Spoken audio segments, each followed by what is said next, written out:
আউযু বিল্লাহি মিনাশ শাইতানির রাজিম। বিসমিল্লাহির রহমানির রহিম। আমরা কি একটু দেশের নামে স্লোগান দিতে পারি?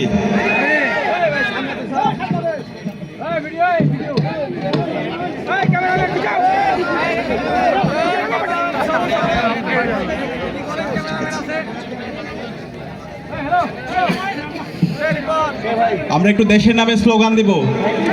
যেই লাল ভূখণ্ডকে আমরা ধারণ করি, যেই দেশের জন্য আমরা জীবন দিতে প্রস্তুত, সেই দেশের নামে আমরা স্লোগান দেব।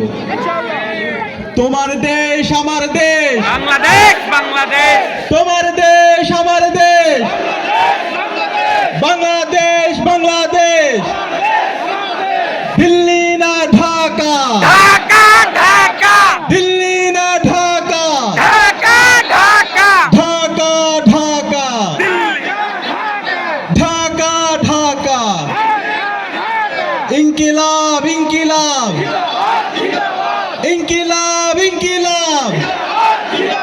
গোলামি না আজাদি, আজাদি আজাদি, গোলামি না আজাদি, আজাদি আজাদি, আজাদি আজাদি। গোলামি না আজাদি। আউযু বিল্লাহি মিনাশ শাইতানির রাজিম। বিসমিল্লাহির রহমানির রহিম। ঠাকুরগাঁয়ের বিপ্লবী তরুণদেরকে নিয়ে আয়োজিত আজকের তারুণ্যের সমাবেশে উপস্থিত আজকের অনুষ্ঠানের সভাপতি, ঠাকুরগাঁওয়ের মাটি ও মানুষের নেতা, ঠাকুরগাঁও 2 আসনের দাঁড়িপাল্লা প্রতীকের কাণ্ডারি মিজানুর রহমান মাস্টার, ঠাকুরগাঁও 3 আসনের দাঁড়িপাল্লার কাণ্ডারি মিজানুর রহমান মাস্টার, উপস্থিত আজকের তারুণ্যের উৎসবের প্রধান বক্তা, বাংলাদেশ ইসলামী ছাত্র শিবিরের সাবেক কেন্দ্রীয় সভাপতি, দীর্ঘ ফ্যাসিবাদী আন্দোলনের অন্যতম অগ্রনায়ক ফ্যাসিস্ট হাসিনা, যে ভাইকে টানা 57 দিন রিমান্ড দিয়েছিল এবং ফ্যাসিবাদের বিরুদ্ধে সবচেয়ে বেশি যে ভাইটি জুলুমের শিকার হয়েছিল, এই ঠাকুরগাঁয়ের 1 আসনের দাঁড়িপাল্লার কাণ্ডারি, ঠাকুরগাঁও মাটি ও মানুষের নেতা দেলোয়ার হোসেন সাইদি ভাই উপস্থিত। আজকের অনুষ্ঠানের বিশেষ অতিথি বাংলাদেশ ইসলামী ছাত্র শিবিরের কেন্দ্রীয় দপ্তর সম্পাদক, ঢাকা বিশ্ববিদ্যালয় ছাত্র শিবিরের সাবেক সভাপতি, ঠাকুরগাঁওয়ের মেধাবী শিক্ষার্থী সিবগাতুল্লাহ সিবগা ভাই উপস্থিত, অন্যান্য অতিথিবৃন্দ, শহীদ পরিবারের সদস্যবৃন্দ, সাংবাদিক বন্ধুগণ এবং বিপ্লবী ছাত্র জনতা, আসসালামু আলাইকুম ওয়া রাহমাতুল্লাহি ওয়া বারাকাতুহু। আমরা আল্লাহ পাক সুবহানাহু ওয়া তাআলার শুকরিয়া জ্ঞাপন করছি, যার অশেষ মেহেরবানিতে ফ্যাসিবাদ মুক্ত বাংলাদেশে আজকের ঐতিহাসিক তারুণ্যের উৎসবে আমরা উপস্থিত হতে পেরেছি। আলহামদুলিল্লাহ আলহামদুলিল্লাহ। আমরা শ্রদ্ধার সাথে স্মরণ করছি 52-এর ভাষা আন্দোলন থেকে শুরু করে 71-এর মহান মুক্তিযুদ্ধের সকল শহীদদের, 90-এর স্বৈরাচার বিরোধী আন্দোলনের সকল শহীদদের, বিশেষ করে আধিপত্যবাদের বিরুদ্ধে, আগ্রাসনের বিরুদ্ধে লড়াই, বিচারিক হত্যাকাণ্ডের শিকার আমাদের শহীদ নেতৃবৃন্দদের এবং সর্বশেষ জুলাই বিপ্লবের সকল শহীদদের, বিশেষ করে শহীদদের ইমাম, এই উত্তরবঙ্গের অগ্রনায়ক শহীদ আবু সাইদ সহ বিপ্লবের সকল শহীদদের আল্লাহ পাক সুবহানাহু ওয়া তাআলা সকল শহীদদের জান্নাতুল ফেরদৌসের মেহমান হিসেবে কবুল করুক, আল্লাহুম্মা আমিন। একই সাথে সকল গাজী ভাই বোনদের জন্য দোয়া করছি, যারা তাদের হাত হারিয়েছেন, পা হারিয়েছেন, পঙ্গু হয়েছেন, এখনো হাসপাতালে পেতে কাতরাচ্ছেন, আল্লাহ পাক সুবহানাহু ওয়া তাআলা সকল গাজী ভাই বোনদের দ্রুত সময়ের মধ্যে সুস্থতা নিয়ামত দান করুক।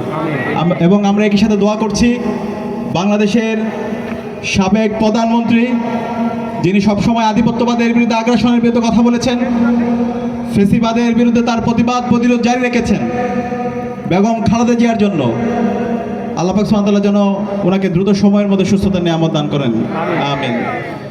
প্রিয় উপস্থিতি, আজকের যে ভূখণ্ডে দাঁড়িয়ে আমি কথা বলছি, উত্তরবঙ্গের যে ভূখণ্ডে আমি দাঁড়িয়ে কথা বলছি, বাংলাদেশের অন্যতম একটা সম্ভাবনাময় ভূখণ্ড হচ্ছে ঠাকুরগাঁ। কিন্তু গত 54 বছরে এই উত্তরবঙ্গের ভাগ্যের কোনো পরিবর্তন হয়নি। এই উত্তরবঙ্গে এত সম্ভাবনা থাকার পরও নেতৃত্বের অযোগ্যতার কারণে, দুর্বলতার কারণে, দুর্নীতির কারণে এবং ভারতের প্রেসক্রিপশনে রাজনীতি করার কারণে এই উত্তরবঙ্গের মানুষের, মাটি ও মানুষের কোনো পরিবর্তন হয়নি। সে কারণে আজকে জুলাই বিপ্লবের পরবর্তী আমাদের ঐতিহাসিক সুযোগ এসেছে। সেই ঐতিহাসিক সুযোগ আমাদেরকে কাজে লাগাতে হবে। এই জুলাই বিপ্লব হয়েছে এই সমাজ থেকে বৈষম্যকে দূর করার জন্য, এই সমাজ থেকে চাঁদাবাজকে দূর করার জন্য, টেন্ডারবাজদের দূর করার জন্য, দুর্নীতিবাজদেরকে দূর করার জন্য, দর্শকদেরকে দূর করার জন্য এবং শহীদদের আকাঙ্ক্ষার আলোকে একটি বৈষম্যহীন ইনসাফ ভিত্তিক বাংলাদেশ বিনির্মাণ করার জন্য, সেই বৈষম্যহীন ইনসাফ ভিত্তিক বাংলাদেশ বিনির্মাণ করার জন্য যারা এই বাংলাদেশের শহীদদের আকাঙ্ক্ষাকে ধারণ করে, যাদের কথা এবং কাজের মধ্যে মিল আছে, তাদেরকে আমাদেরকে বাছাই করতে হবে। আমি আজকের ঠাকুরগাঁয়ের তরুণদেরকে জানতে চাই, আপনারা কি পারবেন? ইনসাফের যারা প্রতিনিধি আছে, যাদের কথা এবং কাজের মধ্যে মিল আছে, যারা জনগণের কাছে জবাবদিহি করতে বাধ্য, সেই ধরনের ইনসাফের প্রতিনিধিদেরকে আসন্ন নির্বাচনে ভূমিধস বিজয়ের মাধ্যমে এই উত্তরবঙ্গে গত 54 বছরে যে বঞ্চনা তৈরি হয়েছে, সেই বঞ্চনাকে দূর করে উত্তরবঙ্গের অবারিত সম্ভাবনা, ঠাকুরগাঁয়ের যে সম্ভাবনা, সেই সম্ভাবনাকে কাজে লাগিয়ে সারা বাংলাদেশে ঠাকুরগাঁওকে একটি উন্নয়নের রোল মডেল হিসাবে পেশ করার জন্য ইনসাফের প্রতিনিধিদেরকে ব্যাপক ব্যবধানে বিজয় করতে আপনারা কি পারবেন? ইনশাআল্লাহ। যেহেতু তরুণরা সিদ্ধান্ত নিয়েছে, আমি বিশ্বাস করি তরুণরা যেদিকে যাবে বাংলাদেশ সেদিকে যাবে। এই জুলাই বিপ্লব তরুণদের হাত ধরে হয়েছে। গত 16 বছর অনেক আন্দোলন সংগ্রাম হয়েছে, কিন্তু রাজনৈতিক দলগুলোর মধ্যে বিভাজনের কারণে সে আন্দোলন সংগ্রামগুলো ব্যর্থ হয়েছে। কিন্তু যখন তরুণরা আন্দোলনের নেতৃত্ব দিয়েছে, সকল অংশীজনদেরকে সাথে নিয়ে আন্দোলন সফলতার ধারপ্রান্তে নিয়ে গিয়েছে। আমাদের শহীদদের আত্মত্যাগের মাধ্যমে, তাদের শাহাদাতের মাধ্যমে আজকে আমরা নতুন বাংলাদেশ পেয়েছি। ইতিমধ্যে বাংলাদেশের তরুণরা ইনসাফের পক্ষে তারা সিদ্ধান্ত নিয়েছে। আপনারা দেখতে পেয়েছেন ঢাকা বিশ্ববিদ্যালয় কেন্দ্রীয় ছাত্র সংসদ ডাকসুতে তরুণরা ইনসাফের পক্ষে তাদের অবস্থান নিয়েছে। জাহাঙ্গীরনগর বিশ্ববিদ্যালয় কেন্দ্রীয় ছাত্র সংসদ জাকসুতে এদেশের তরুণরা ইনসাফের পক্ষে অবস্থান নিয়েছে। চট্টগ্রাম বিশ্ববিদ্যালয় কেন্দ্রীয় ছাত্র সংসদ জাকসুতে এদেশের তরুণরা ইনসাফের পক্ষে অবস্থান নিয়েছে। রাজশাহী বিশ্ববিদ্যালয় কেন্দ্রীয় ছাত্র সংসদ রাকসুতে এদেশের তরুণরা ইনসাফের পক্ষে অবস্থান নিয়েছে। এদেশের এখন মুক্তিকামী ছাত্র জনতা আসন্ন নির্বাচনে ইনসাফের প্রতিনিধি দাঁড়িপাল্লার কাণ্ডারীদেরকে বিজয়ী করার জন্য মুখিয়ে আছে।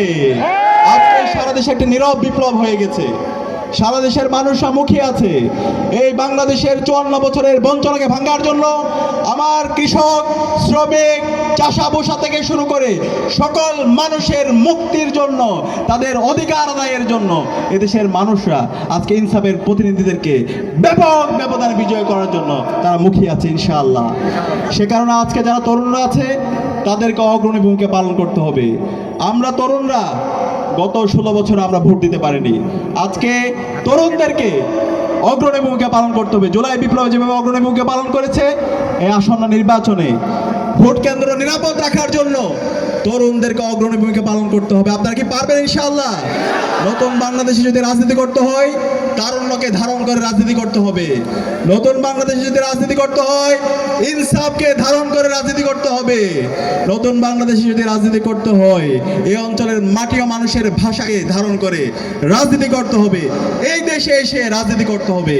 লন্ডনে বসে, দিল্লিতে বসে, পিন্ডিতে বসে আর কোনো রাজনীতি চলবে না। সুতরাং এদেশের তরুণরা আজকে তারা সচেতন, তারা আজকে প্রতিবাদ করতে শিখে গেছে, তারা রাজনীতি সচেতন। সুতরাং এই তরুণদেরকে আমি আহ্বান করব, আমাদেরকে ঐক্যবদ্ধভাবে এই জুলাইয়ের শহীদদের যে আকাঙ্ক্ষা, সে আকাঙ্ক্ষাকে ধারণ করে আমাদেরকে কাজ করতে হবে। গত 54 বছরে বাংলাদেশ আমাদের যে কাঙ্ক্ষিত প্রত্যাশা ছিল, সেই প্রত্যাশা আমাদের পূরণ হয়নি। গত 16 বছরে যে ফেসিবাদী কাঠামো ছিল, সেই ফেসিবাদী কাঠামোর মাধ্যমে আমাদের সকল ব্যবস্থাকে ধ্বংস করে দেওয়া হয়েছে, আমাদের শিক্ষা ব্যবস্থাকে ধ্বংস করে দেওয়া হয়েছে, আমাদের অর্থ ব্যবস্থাকে ধ্বংস করে দেওয়া হয়েছে, আমাদের সংস্কৃতিকে ধ্বংস করে দেওয়া হয়েছে। সুতরাং এই বাংলাদেশকে নতুনভাবে বিনির্মাণ করার জন্য আমাদের ইনসাফের প্রতিনিধিদেরকে আমাদের বাছাই করতে হবে। ইতিমধ্যে ইনসাফের যারা প্রতিনিধি আছে, তারা তাদের কথা এবং কাজের মাধ্যমে তারা প্রমাণ করেছেন। বিপ্লবের আগে এবং বিপ্লবের পরে তাদের কথা এবং কাজের মধ্যে কোনো পরিবর্তন আপনারা কি দেখেছেন? তারা ইতিমধ্যেই তাদের কাজের মাধ্যমে সকল মানুষের মন জয় করে নিয়েছেন। এলাকার শিক্ষার দিক থেকে, এলাকার উন্নয়নের দিক দিয়ে আমার যারা মা বোন খালা আছে, তাদের জন্য ট্রিটমেন্টের ব্যবস্থা করা, তাদের জন্য মেডিকেল ক্যাম্পের ব্যবস্থা করা এবং আমাদের এলাকার সন্তানদের শিক্ষার ব্যবস্থা করা, একই সাথে এই অঞ্চলের মানুষের যে সমস্যাগুলো আছে সেই সমস্যাগুলোকে অ্যাড্রেস করা, এবং একই সাথে এই অঞ্চলে গত 54 বছরে ভারত যেভাবে আমাদের উপর জুলুম নির্যাতন নিষ্পেষণ করেছে, তার বিরুদ্ধে, আগ্রাসনের বিরুদ্ধে, আধিপত্যবাদের বিরুদ্ধে আমাদের নেতৃবৃন্দ, ইনসাফের প্রতিনিধিরা সবসময় প্রতিবাদ প্রতিরোধ জারি রেখেছেন। সে কারণে আজকে আমাদেরকে এই ইনসাফের প্রতিনিধিদেরকে আমাদেরকে ব্যাপক ব্যবধানে আমাদেরকে বিজয়ী করতে হবে ইনশাআল্লাহ। আমি বিশ্বাস করি তরুণরা যেদিকে যাবে, বাংলাদেশও সেদিকে যাবে ইনশাআল্লাহ। সম্মানিত উপস্থিতি, আজকে আমাদের যদি উত্তরবঙ্গের কথা বলি, ঠাকুরগাঁওয়ের কথা বলি, আজকে আমাদের এখানে একটা এয়ারপোর্ট ছিল, কিন্তু সেটা বন্ধ করে দেওয়া হয়। সেটা বন্ধ করে দেওয়া হয়েছিল একটা পার্শ্ববর্তী দেশের প্রেসক্রিপশনে। এই নতুন বাংলাদেশে, স্বাধীন বাংলাদেশে কারো প্রেসক্রিপশনে চলবে না। এই এয়ারপোর্টকে, ঠাকুরগাঁয়ের যে এয়ারপোর্ট আছে, সেটাকে উন্মুক্ত করে দিতে হবে। এবং আমি বিশ্বাস রাখি এখানকার যে দেলোয়ার ভাই, আব্দুল হাকিম চাচা এবং মিজানুর রহমান মাস্টার, ওনারা বিজয়ী হয়ে এসে এই ঠাকুরগাঁওয়ের এয়ারপোর্টকে নতুনভাবে সচল করবে ইনশাআল্লাহ। একই সাথে এখানকার যে শিক্ষার বেহাল অবস্থা, আজকে শিক্ষা প্রতিষ্ঠানগুলোর অবকাঠামোগত জায়গায় ভঙ্গুর অবস্থা, আমার যারা ভাই বোনরা আছে তারা শিক্ষার অধিকার পাচ্ছে না। সকল এই অঞ্চলের শিশুদের শিক্ষার অধিকার নিশ্চিত করবে আমাদের যারা প্রার্থীরা আছে তারা ইনশাআল্লাহ। একই সাথে এখানকার যারা কৃষকরা আছে, শ্রমিকরা আছে, মজুররা আছে এবং এখানকার সকল মানুষের অধিকার আদায়ের জন্য, তাদের অধিকারের তাদের নিশ্চিত করার জন্য আমাদের যারা প্রার্থীরা আছে তারা কাজ করবে। একই সাথে আমাদের যে হাসপাতাল, আজকে হাসপাতালগুলোর কী অবস্থা? ভঙ্গুর অবস্থা। হাসপাতালে পর্যাপ্ত ট্রিটমেন্ট পাওয়া যায় না। সে হাসপাতালকে নতুনভাবে আধুনিকায়ন করা এবং হাসপাতালের সিন্ডিকেট ভেঙে দেওয়ার জন্য আমাদের যারা প্রার্থীরা আছে, ইনসাফের যারা প্রতিনিধিরা আছে, তারা কাজ করবে ইনশাআল্লাহ। একই সাথে আমাদের এখানে যারা প্রবাসীরা আছে, প্রবাসীদের অধিকার আদায়ের জন্য, প্রবাসীদের নিরাপত্তা নিশ্চিত করার জন্য, তাদেরকে প্রাপ্য সম্মান দেওয়ার জন্য ইনসাফের প্রতিনিধিরা কাজ করবে ইনশাআল্লাহ। একই সাথে আমাদের বিগত ফেসিবাদী আমলে যেই সীমান্তে হত্যাকাণ্ডগুলো হয়েছে, প্রত্যেকটা হত্যাকাণ্ডের বিচার এই স্বাধীন বাংলাদেশে হবে ইনশাআল্লাহ। এই স্বাধীন বাংলাদেশে ভারতের প্রেসক্রিপশনও চলবে না, দিল্লির দালালদের এই স্বাধীন বাংলাদেশে স্থান হবে না। আপনারা কি একমত আছেন? ইনশাআল্লাহ। সে কারণে আমাদেরকে অগ্রণী ভূমিকা পালন করতে হবে। আমরা যারা তরুণরা আছি, তরুণরা যদি ইনসাফের পক্ষে থাকি, তাহলে ইনশাআল্লাহ স্বাধীন এই বাংলাদেশে নতুন একটি গণজোয়ার হবে, যেই গণজোয়ারের মাধ্যমে বাংলাদেশে 54 বছরের সকল বঞ্চনাগুলো সমূলে উৎপাদন হয়ে যাবে ইনশাআল্লাহ। এবং এই উত্তরবঙ্গের যে অবারিত সম্ভাবনা, উত্তরবঙ্গের এই কৃষি বিপ্লবের মাধ্যমে পুরো বাংলাদেশের অর্থনীতিকে নিয়ন্ত্রণ করা যাবে ইনশাআল্লাহ।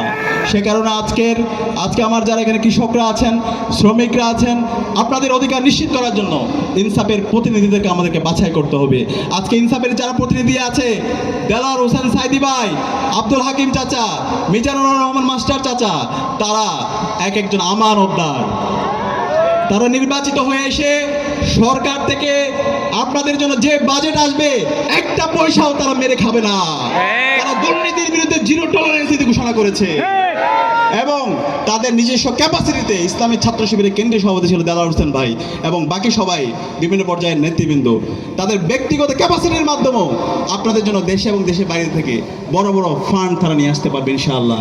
সুতরাং আমাদেরকে এই ঐতিহাসিক সিদ্ধান্ত নিতে হবে, এই ঠাকুরগাঁয়ের যে 3টে আসন, সে 3টে আসনে বাংলাদেশের যতগুলো আসন আছে সে আসনের মধ্যে ব্যাপক ব্যবধানে আমাদেরকে বিজয় হইতে হবে। আমরা কি পারবো ইনশাআল্লাহ?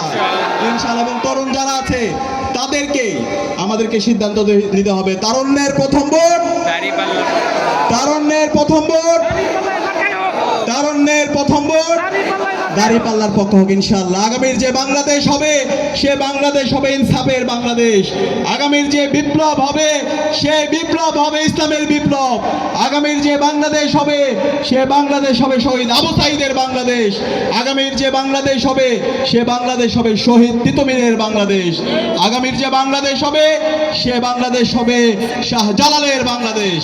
ইনকিলাব জিন্দাবাদ। সালামু আলাইকুম রহমতুল্লাহ। ধন্যবাদ। আমাদের আজকের প্রধান আকর্ষণ